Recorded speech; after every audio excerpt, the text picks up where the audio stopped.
নমস্কার বন্ধুরা, আমার চ্যানেলে তোমাদের সবাইকে স্বাগত জানিয়ে আজকে নতুন একটা রেসিপি নিয়ে চলে এলাম। আজকের রেসিপি চালতার আচার। তো চালতার আচার কিভাবে বানাবো সেই নিয়ে আজকে তোমাদের সামনে ভিডিও নিয়ে চলে এলাম। তো তোমরা ভিডিওটা দেখতে থাকো, আর ভালো লাগলে অবশ্যই কমেন্ট করে জানিও। আর আমার চ্যানেলে যারা নতুন বন্ধু অবশ্যই চ্যানেলটা সাবস্ক্রাইব করে আমার পাশে। আমি এখানে 4টে চালতা নিয়েছি। তো এই চালতাটা প্রথমে আমি কেটে নেব, তারপরে আচার বানাবো কিভাবে সম্পূর্ণ ভিডিও আমি তোমাদের দেখাবো। তোমরা অবশ্যই আমার পাশে থেকো, আমাকে একটু সাপোর্ট করো।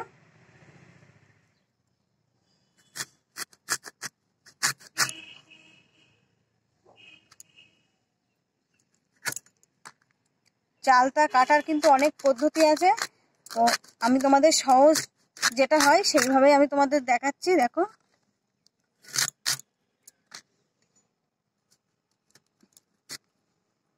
ভিতরের এই অংশটা বাদ দিয়ে দেব।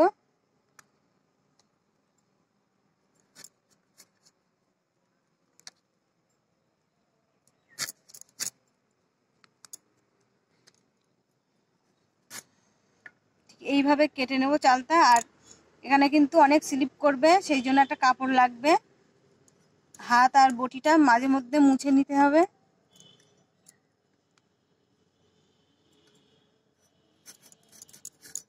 এই যে চালতার উপরের খোসাটা আমি এইভাবে ছাড়িয়ে নিচ্ছি।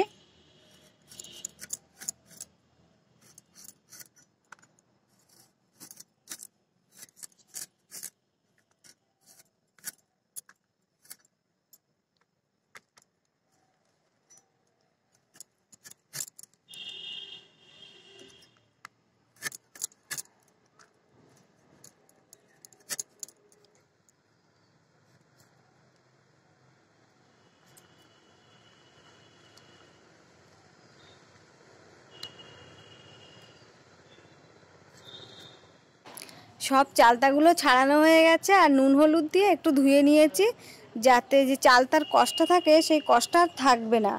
তারপরে ভালো করে জল ঝরিয়ে নিতে হবে। জলটা ভালো করে ঝরিয়ে নিতে হবে যাতে একটুও জল না থাকে। জল থাকলে আচারটা বেশি দিন থাকবে না।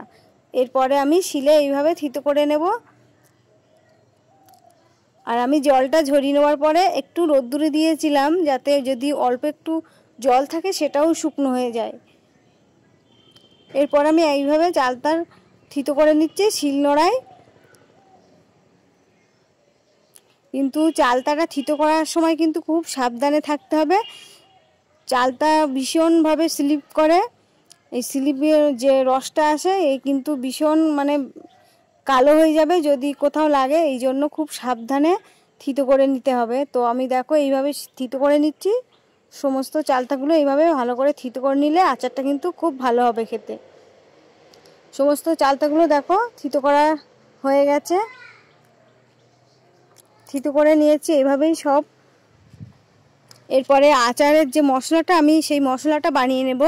এর জন্য চাটু বসিয়ে দিয়েছি। চাটুটা গরম হয়ে গেছে। এখানে আমি 1 চামচ পরিমাণে গোটা ধনে দিলাম। যেহেতু ধনেটা একটু মোটা, সেই জন্য আমি প্রথমেই ধনেটা দিয়েছি। এরপর আমি 1 চামচ জিরে দিয়েছি। এবারে একটা শুকনো লঙ্কা,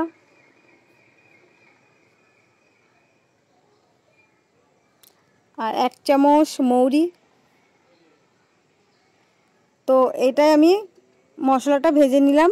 আর এদিকে উনুনে কড়া বসিয়ে দিয়েছি। কড়াটা অল্প 2 চামচ পরিমাণে তেল দিয়েছি। আর একটা শুকনো লঙ্কা, 5 ফোড়ন, এগুলো আমি একটু নাড়াচাড়া করে নেব। এরপরে দিয়ে দেব থিতো করে নেওয়া চালতাগুলো, আমি এখানে দিয়ে দিচ্ছি। তো সমস্ত থিতো করে নেওয়া চালতাগুলো আমি দিয়ে ভালো করে নাড়াচাড়া করে নেব। ওদিকে যে মশলাটা বানিয়েছি সেটাও আমি শিলনোড়ায় মশলাটা গুঁড়ো করে নেব।